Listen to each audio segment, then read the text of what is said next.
বজবজে Megha road show Abhishek Bandyopadhyay. Diamond Harbour Lok Sabha কেন্দ্রের তৃণমূল কংগ্রেস প্রার্থী অভিষেক ব্যানার্জি নিজের কেন্দ্রে আজ বজবজে মেঘা রোড শো করলেন। রোড শো শুরু হয় চড়িয়াল থেকে পূজালি পর্যন্ত।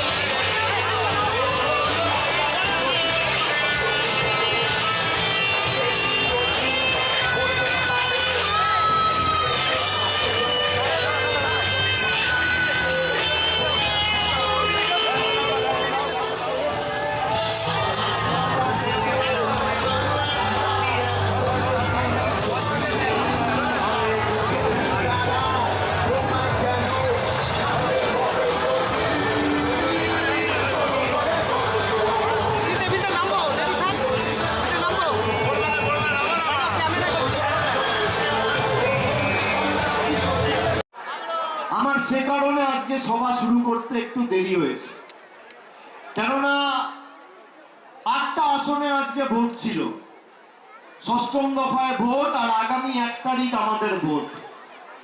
আমি যখন ডায়মন্ড হারবারে আমার কর্মসূচি শুরু করেছিলাম, এখানে আমার সহকর্মী সহযোদ্ধা যারা আছেন, মিউনিসিপ্যালিটির কাউন্সিলর থেকে শুরু করে ওয়ার্ড প্রেসিডেন্ট, টাউন প্রেসিডেন্ট থেকে শুরু করে অঞ্চলের সভাপতি, পঞ্চায়েত সমিতির মেম্বার, গ্রাম পঞ্চায়েতের প্রধান, জেলা পরিষদ মেম্বার, আমি সকলকে, অশোকদা, জাহাঙ্গীর সহ, ফজলুদা সহ যারা রয়েছেন, গৌতম দাশগুপ্ত সহ সকল কাউন্সিলর, আমি সকলকে বলেছিলাম যে ডায়মন্ড হারবার যেহেতু শেষ দফায় ভোট রয়েছে, আগে বাংলা বিরোধীদের মেরুদণ্ডটা অন্য লোকসভা কেন্দ্রগুলোতে ভাঙবো, তারপর আমি ডায়মন্ড হারবারে ঢুকবো।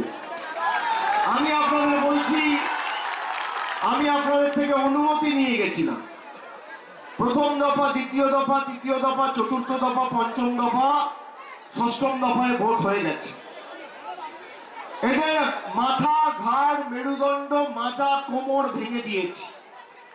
আর এদের কফিনের শেষ পেরেকটা আগামী 1 তারিখ ডায়মন্ড হারবারের মাটিতে পুঁতবো, কথা নেই। যারা কোথায় কোথায় সারা বছর ধরে তৃণমূল কংগ্রেসের বাপ্পাপান্ত করেছে আর আমাদের বাংলার গরিব খেটে খাওয়া শ্রমিক কৃষকের টাকা বন্ধ করেছে, তাদের জবাবটা আগামী 1 তারিখ আমাদের সকলকে দিতে হবে। আমাদের 100 দিনের টাকা থেকে শুরু করে যে জনবিরোধী বিজেপি গরিব মায়েদের, বোনেদের লক্ষ্মীর ভান্ডার বন্ধ করতে চায়, তাদের যোগ্য জবাব এবং উচিত শিক্ষা আগামী 1 তারিখ আপনাদের দিতে হবে।